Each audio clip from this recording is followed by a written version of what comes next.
Hello, you're listening to Coffee and Culture. We're on Talk 1260 and 103.7 KTRC, streaming at santafe.com. My name is Matthew Chase Daniel, and I'm your host every other week, and I get to invite whoever I want, which makes it worth doing. So I only talk to interesting people about interesting things. And Ginger Dunnill is someone I've known for 10 or 15 years, and always enjoy seeing her and talking to her when I see her and talk to her, which is not very often. So I've been pursuing her for the last 6 months or a year, saying, you've got to come talk on my thing. And she says, no, but you should talk to this person. So I do that. And this, finally, she agreed.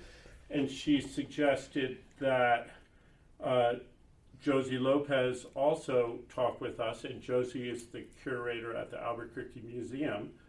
And the reason we're talking today is because there's a fantastic show, I think fantastic, but you may feel differently. I'm sure they do too, of artists involved in Ginger's podcast, which is called Broken Boxes. And so it's called Broken Boxes, A Decade of Art, Action, and Dialogue. And it's an exhibition of artists involved in the podcast who have spoken on there. So this is a podcast about a show about a podcast. And so meta. Yeah. So very fun. The show opened a month ago or so and is open until March 2nd. And there's tons of programming associated with it, and you can find that on the Albuquerque Museum website. And welcome, both of you. Thank you. Thanks for having us. Good to be here. Just tell me a little bit, I guess to start, like how the idea came up. Was it through the museum here, or was it from you looking for a place to do a show? I know you've done shows, Broken Boxes, curated shows at Forming Concept in Santa Fe in past years. So how did this come to be? Well, the first point is that that first show at Forming Concept was funded through Andy Warhol Foundation grant through 516 Arts, and Josie was working at 516 during that time, so she was made aware of the project. That was Fulcrum Fund? That was the Fulcrum Fund, yeah. Yeah, and I think that was in 2016 or 17, somewhere around there. And then you invited Chanupa to be a visiting artist here. Exactly. Yeah. And during that process, Ginger and I started talking in general about our practice and how I approach curating, how she thinks about curating, and the conversation just kind of evolved. And I think we got really excited about the idea of doing a very experimental and thoughtful catalog. So I wooed her with the catalog. I was like, a book? I get to be a published author? And you applied for and got some big funding from NEA, maybe? Yeah, so there was a lot of, we had a lot of discussion, but I think once we kind of, the spark for the idea happened, it was just like, we're going to do this, because Ginger was very excited to reach this 10-year anniversary, which is a huge landmark for a podcast. You guys know more about podcasts than I do, but it's a hard job. Yeah.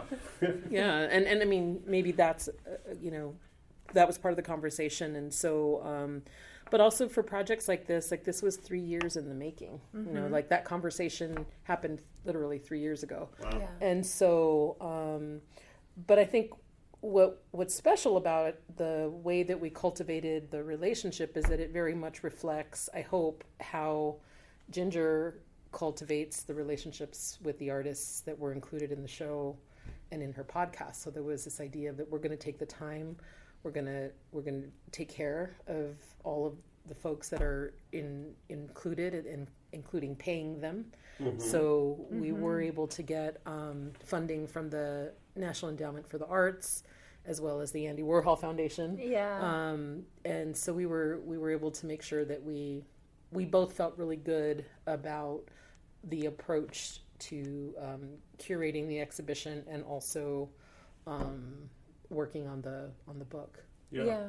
And the programming too. There's like programming the whole time. And so like if artists didn't necessarily have a big installation in the show, we made sure that they had a big moment of performance or engagement. Right. So it's all balanced in like this triad of like book, installation, video, and presentation through performance. And the artists are from all over. It's not a New Mexico artist show at all. No, it's people who I've met through my peer group and through Chanupa's peer group, you know, because it's focused on the last 4 years of the project, because we had to find out how to like rein it in. Right. Because otherwise it's too much. I've done over like, 140 interviews or something. So how to rein it in. And we were talking about the last 4 years, how I've kind of had pivoted the project to talking about like survival in the art world, and before it was more about like the individual's process of making, and then it evolved as my practice and Chanupa's practice evolved.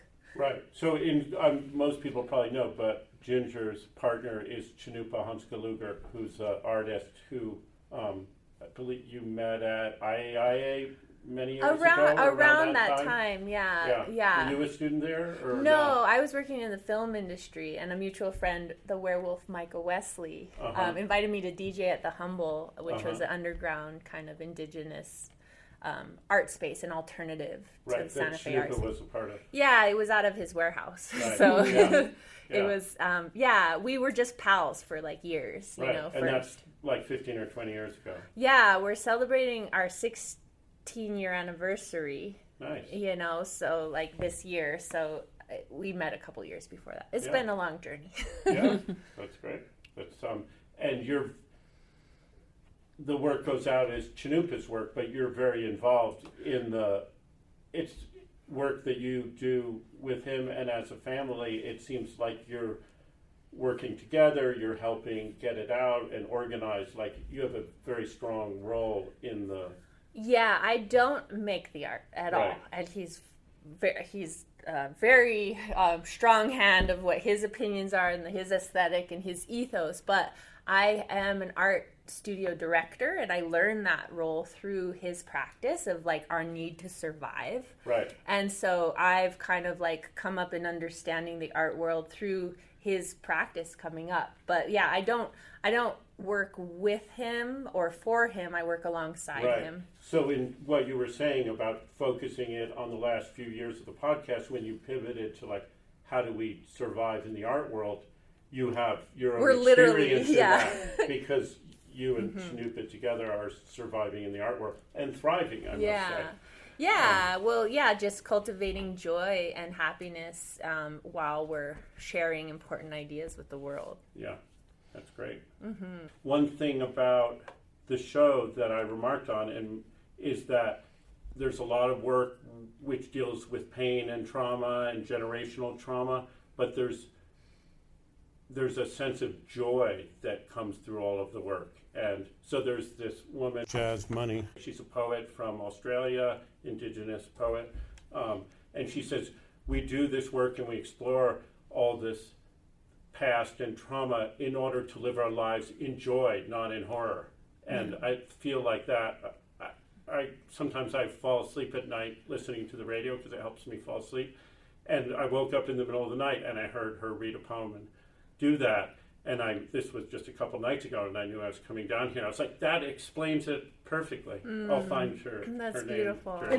It is, and I think a lot of our conversations, and I'm so grateful to Ginger for wanting to kind of explore this journey. I think we both came to it with this openness of, how can we engage in this process in an authentic way, in a way that, we're taking care of each other, we're taking care of the people we're interacting with, but there is a really true, yes, exactly, each artist is deeply rooted in the research in their own communities, in their own identities in different ways. Yes, the art world, but for me, one of the really important aspects of the show is how much they are all and they may not all describe themselves this way, but they are all activists in their communities. Yeah. They're actively engaging with people and other artists and trying to dream of a better world. So this idea of connecting with the past in order to survive and thrive in the present, it's actually a little bit deeper than that, because it's also looking to reimagine a different kind of future. Right. A future where we can all come together and be Latino artists and Native American artists, and we can connect with the trans community in interesting ways through the artwork that we're seeing in this exhibition. So for me, in my work, which has often been around curating artists who are also activists, it was really important to make sure that we were covering that entire spectrum, right? And there is a lot of grappling with things like colonialism and capitalism and institutions and art worlds, that's all in there. But I think each of these artists is looking also to reimagining the future. And that is kind of, for me, a really important aspect of resilience, right? Because if you can't see a future, how do you continue to grow and change and experiment? And we have to go to a break, but we'll continue. We're back. This is Coffee and Culture, Talk 1260, 103.7 KTRC, streaming at santafe.com just after 2 p.m. on Saturdays and Sundays. It's also on a podcast called Coffee and Culture with Matthew Chase Daniel, which you can find on Spotify or Amazon Music or maybe other places, I don't know. Or my website, which is chasedaniel.com. And Broken Boxes is a podcast which has been going on for 10 years, and it's this incredible, you describe it as an archive. And so it's not just, this podcast that I do is about things that are maybe happening this week or this year, and yours is looks at a much longer timeline, which is wonderful. And so Broken Boxes you can also find on Spotify and other places. Everywhere. It's streaming everywhere now. Yeah, I just kind of upgraded to full streaming capability. Yeah, Finally. I've always listened to it on Spotify. And there's some artists who are, you interview artists, but your partner Chinupa interviews artists as well. Yeah, over the past, I would say, since the pandemic, I wanted to keep and maintain the project, but I was feeling like just my filter was a little constraining, and he's a practicing artist out in the world and is meeting other people, and so I decided to invite him to share the workload, and also, it's a good excuse for him to maintain friendships, because that can be difficult with artists when you're in your own zone to meet new people and cultivate relationships. I know. And I find that whenever you ask someone to be on your podcast, they say yes. Maybe it takes a few months. Maybe it takes a few months. With you, it's taken a little while. But you never said no. But I'm always surprised that I contact people whose work I admire and have known for years, and I don't know them at all. And I say, "Do you want to be on my little radio show?" And they're like, "Oh, that would be great." We all looking for exposure and publicity. Yeah, and it's fun to talk about art. Yeah, and one of those, The Long Con, is this series with Chinupa and Sterling Harjo, who was the writer, director, producer of Reservation Dogs, and was a writer and producer on Res Ball, which is just out now on Netflix, and is involved in other projects, and just won a MacArthur Genius Award. And I don't know how many hours that series of podcasts are on Broken Boxes, but maybe 4 or 6 or... almost every episode is at least 3 hours. Right, and there's been 4... Yeah, I think there's been actually 7 now. Okay, so it's 20 hours. There's a lot, and there's more coming, so... Yeah. And it's fascinating, because you were saying, we were talking before about this is about the process of being an artist. So you see someone who gets awards and accolades and all of that, and you think it's some rarefied thing, but then you listen to these conversations, and it's the same struggles that emerging artists, successful artists, people who aren't artists, curators, car mechanics, all dealing with similar sort of struggles, and it's very heartening and informative. And that's what I love about the podcast and about how that echoes in the exhibition is it's there's like a humanity to it where we're kind of like lifting the veil on like this toxic individualism that has kind of permeated capitalist culture and like colonial culture and just like mainstream pop culture, you know, is like there's one individual like doing it all themselves, and it's actually doesn't need to be that way. And I like presenting this podcast in this exhibition because it shows the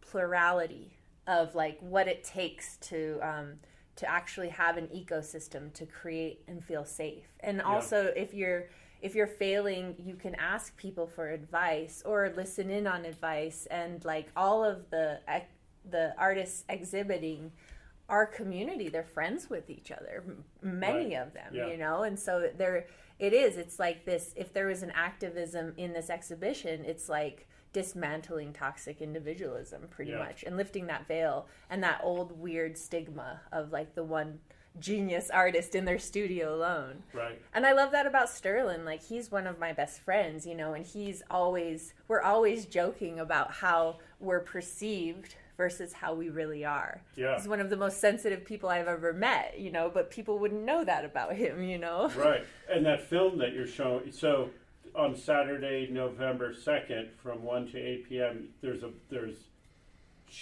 family art workshop and a community gathering with Mario Ibarra Jr.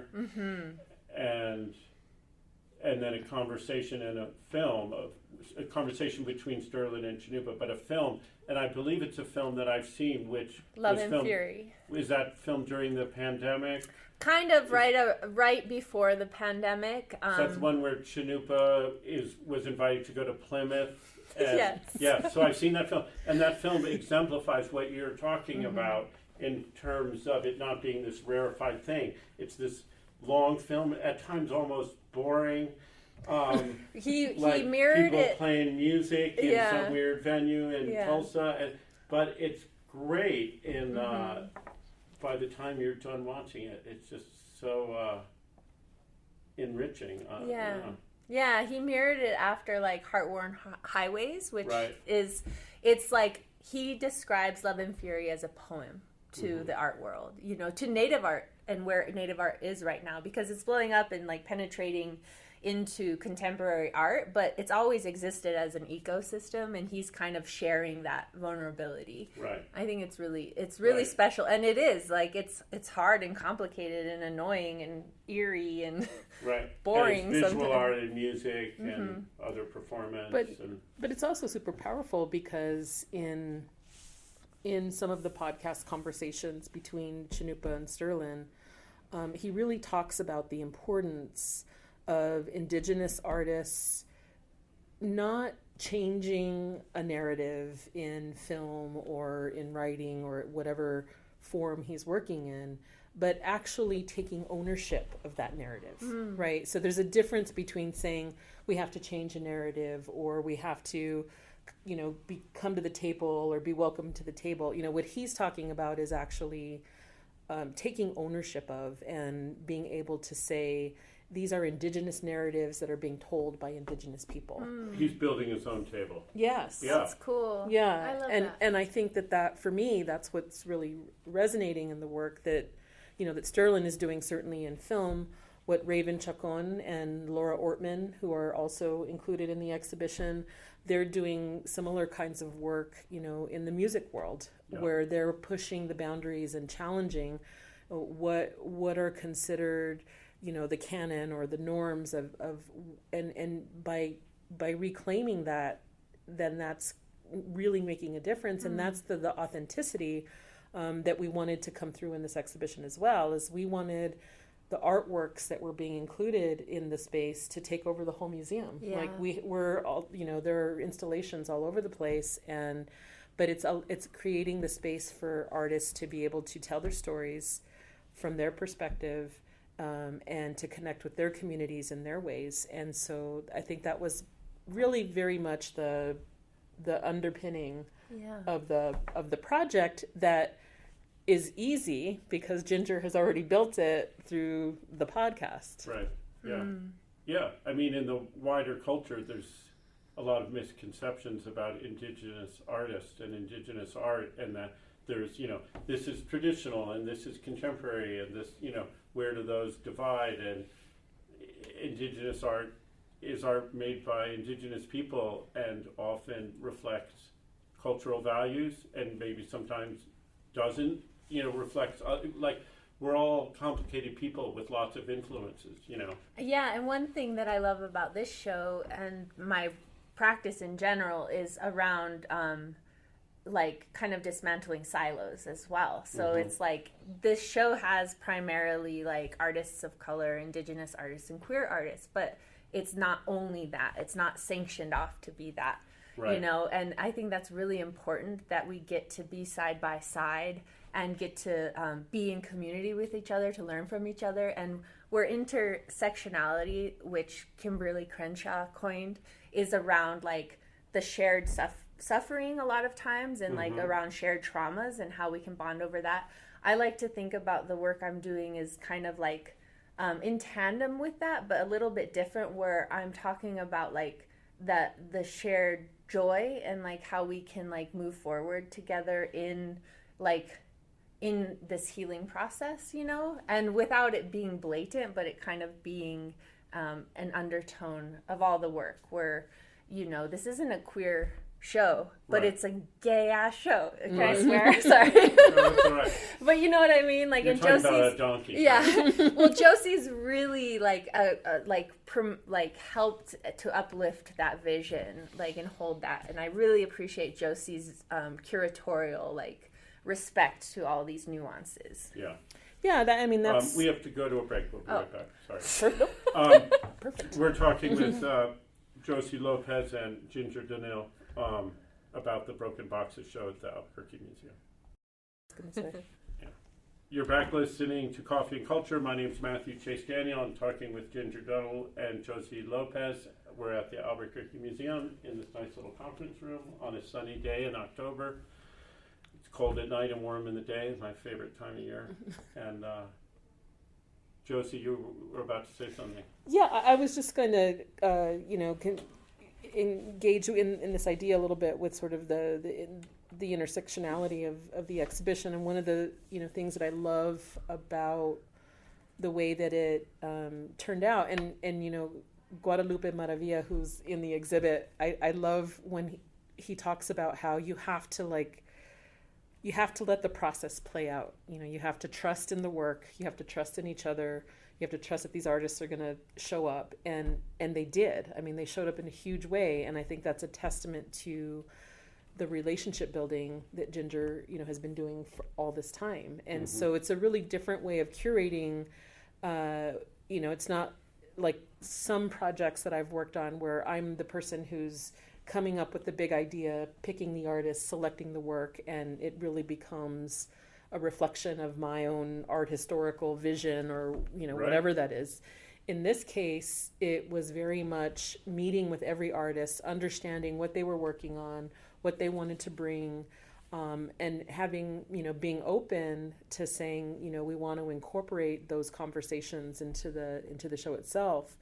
But I think what turned out to be really special in the end is that even though there are very individual, specific stories, specific narratives, specific political statements, a lot of them are also engaging with a much broader universal way of thinking. So topics like immigration, like colonialism, like violence in the trans community, and mental health, being a mother and having to juggle your professional life and your home life, all of those were sort of bigger, universal kinds of conversations that are happening in the world right now. And so that, to me, in allowing for this project to grow in a somewhat authentic way. Obviously, we're still in an institution and there's still some parameters.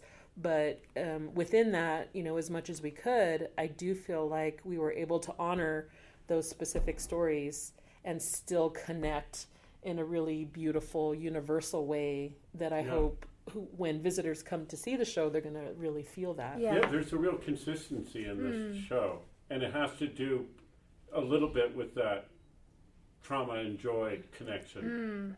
Like that amaryllis flowers piece as you come in, that's like this beautiful pink, it's just very welcoming and fuzzy. Is it made out of fabric or puff paint and glitter? And it just sets a great tone. Or the Marie Watt jingle things that you can push against and make sounds that are like the sounds of community and people. And there's smells and there's sound and there's like a parade float. Yeah. Or two. One thing that it looks sort of like a parade float, but it's not. There is a parade float, but then outside there's that piece by Kate DeCiccio, and which is great about farming and formerly incarcerated people and using farming as a way to heal and create community. And that work has resonated. I can't tell you how many people, I'm standing there looking and literally telling them the stories. One of the things that was interesting when Kate was here doing her installation is that she connected with our fabrication teams to help her with her work. And one of our staff members could tell you the story of every individual, in that piece. Wonderful. And it's because of the way that each artist was, really connecting. And so again, going back to that idea that Ginger talked about before, like it's a humanization, right? And Kate's message, though, is really important. Right? She's not at all equivocating about her work as an abolitionist in terms of the movement to abolish prisons. Right. And so in an interesting way, we're able to make those incredibly powerful political statements, but because of the way that they're connected to community and stories, they're relatable. And human beings, they're totally relatable. And maybe that's how eventually we start to change, hearts and minds about understanding that this very invisible community, incarcerated people are invisible. How do we make them visible? And that's the power of art. I mean, that's the power of many of the works in this show, including Kate's, is just like, let us give you a way in and then find your way out, Yeah. And it's, I must say, it's brave to put a show on like this at a city-run museum here in Albuquerque. And I applaud you for that, and I think it's great. It's really wonderful to see. It's very inspiring. Yeah, Josie really advocated for us to be able to show everything in a really raw and vulnerable way. Like, there was no censorship. There was no, you can't do that. It was like, let's figure out how, you know?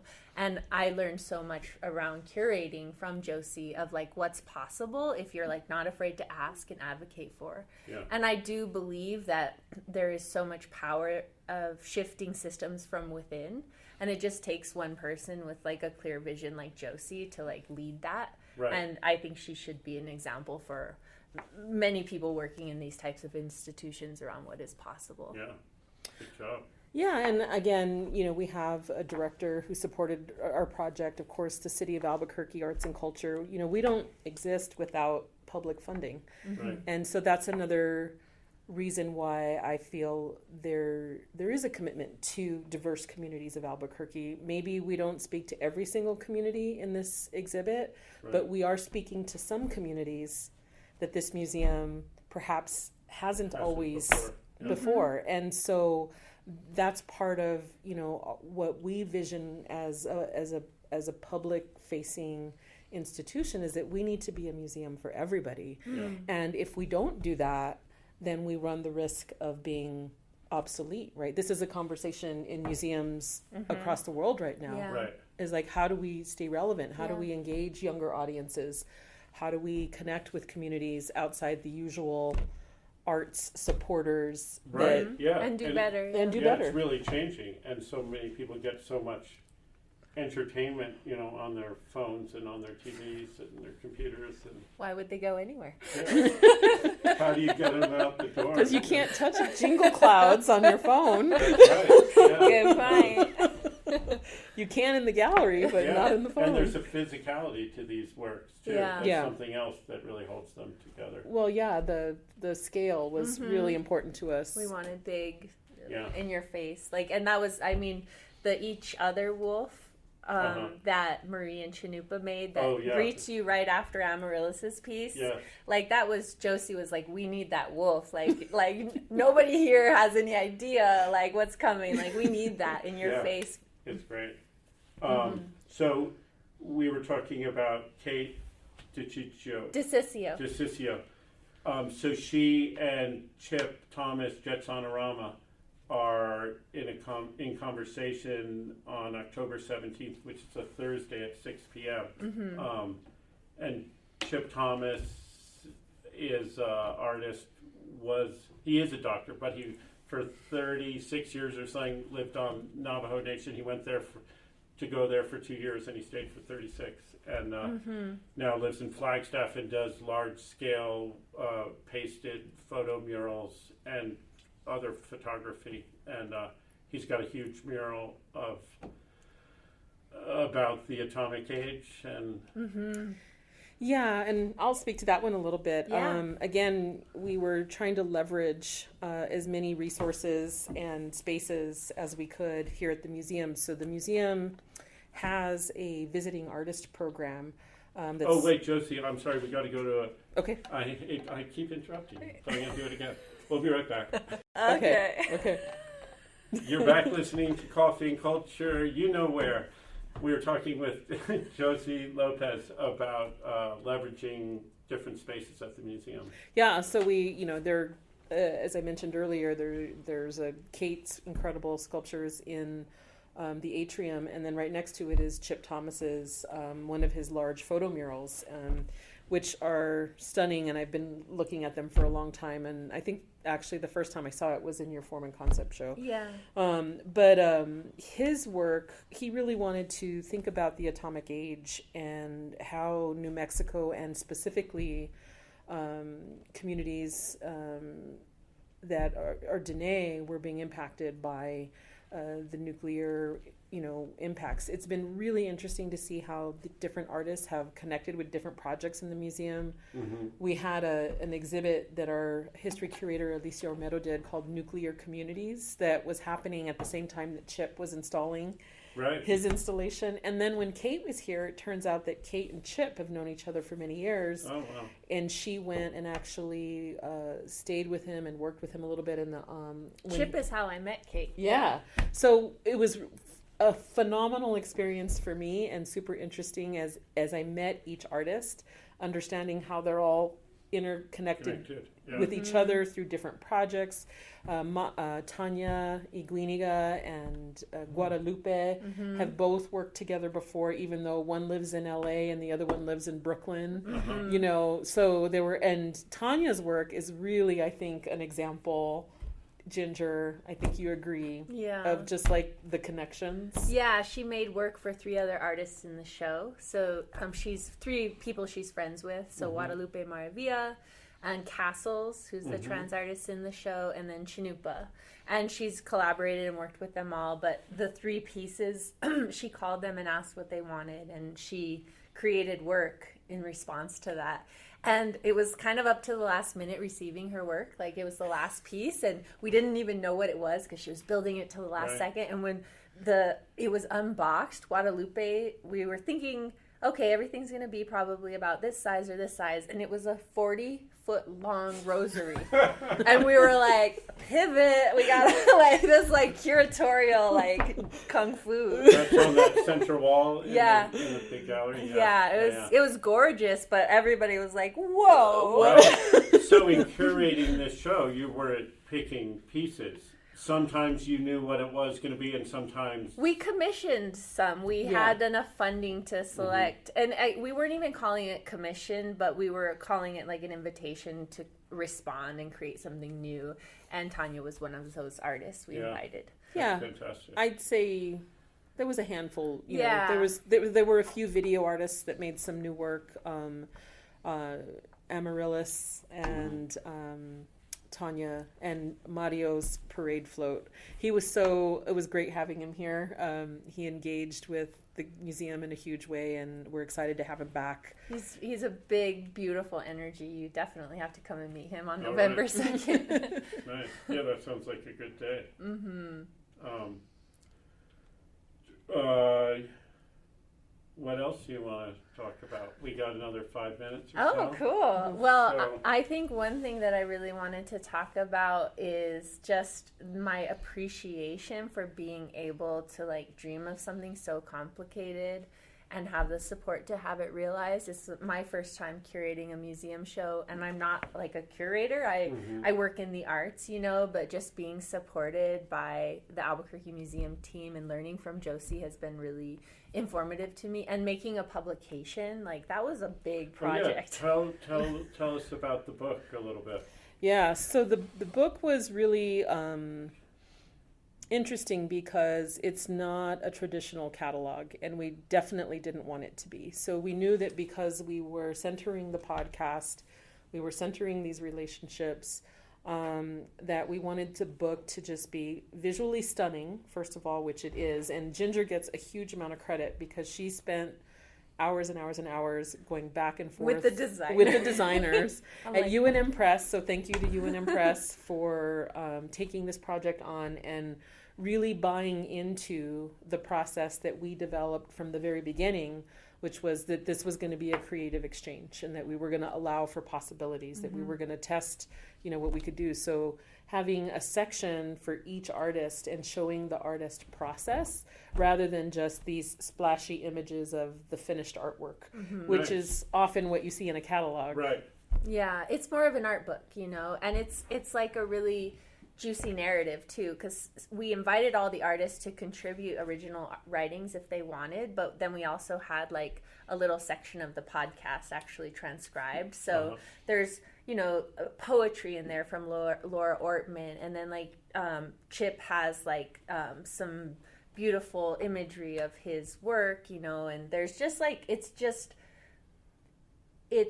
diverse, right. You know, and everyone has a chapter. And it's chronological. Like that was one thing that Josie and I kind of came to in the end, was instead of like imposing our ideals of where people's work should exist as curators, we allowed it to be like just the timestamp of when the conversation happened is when it's in the book. Chronological according to the podcast. Yeah. From the most recent moving back. So it's really interesting in that way, and it's the last 4 years, you know, but there's a wonderful essay from Josie in there. There's a creative response from my dear friend Maria Hutfield, where we talk to each other monthly about just like navigating the art world, and so she like did like a creative response to our conversations to open the book, and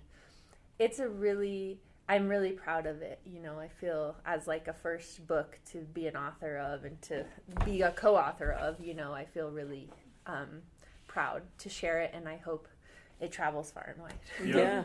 And you can get it. It's here at the Albuquerque Museum store. It's UNM Press. It's $30 paperback, $45 hardcover. Yeah, the hardcover is really gorgeous, but the paper is I like them both. Yeah. So I'm sure you can find it other places. Broken Boxes, A Decade of Art, Action, and Dialogue. Again, the show here at the museum is open through March 2nd. And tons of programming. Tons of programming. So the next one up is the Chip and Kate on October 17th. And then we have the November 2nd with Mario Ibarra and Shoebox Parade Float Family Art Workshop, and the Conversation in the Film with Sterling Harjo and Shnupa Hunska-Luker. January 16th, Movement, Memory, and Land, Joseph M. Pierce, Christine Howard Sandoval, and Josie Lopez talking. Who's that? You know Josie. And it goes on and on. There's so much. And there's a conversation with these two people I'm talking with today, Ginger and Josie on the closing on Sunday, March 2nd at 2 p.m. Yeah, we close it out reflecting on the process. This was a good practice run. Yeah. I'll send you the text. Thank you so much, both of you, for making the time and putting together the show for all of us here. And thank you, Ginger, for the podcast, which I assume is continuing on. Yeah, I was actually going to end it. This was going to be like my swan song, but I've got such positive response just through the exhibition of people finding out about it that there's just been a whole resurgence in like the desire for it to continue. So I'm finding my way of like maybe I can write a grant or something to like get some like editing support or like something. Right, because you're all just doing this. This has all been a labor of love for the past 10 years. Like the only funding I've gotten was to do the 2 exhibitions. Right. So I'm excited to see about maybe taking it to the next step. And me and Chanupa and Sterling have some fun ideas around like other podcast offshoots, because Sterling also has podcasts, so we're all nerding out about, there might be some other fun things coming down the pipeline. Well, there's a lot of podcasts out there. Well, that's the reason why I wanted to quit. I was like, man, they throw too many. Yeah, it's almost overwhelming. But we all love talking, and we all love hearing what's in other people's minds. It's important. Yeah. That's why I do it, because I like the sound of my own voice. Ooh. Well, and it's also a community, right? Yes, yes. I think to me that was what drew me to the project from the get-go, was this sense of these are people coming together in a chosen community. Yeah, it may not be in the community where they live or their family communities, but they're people who are finding and choosing each other through the art world, and to me that's really, I think, exciting. So I'm glad to hear that you're. I'm gonna keep it going. Yeah. Good. Well, my last question for you. Well, where's our coffee? Just kidding. Yeah. Well, I'm at your place. Where's my coffee? Okay. It's so good to see you. You too. Bye. Thank you.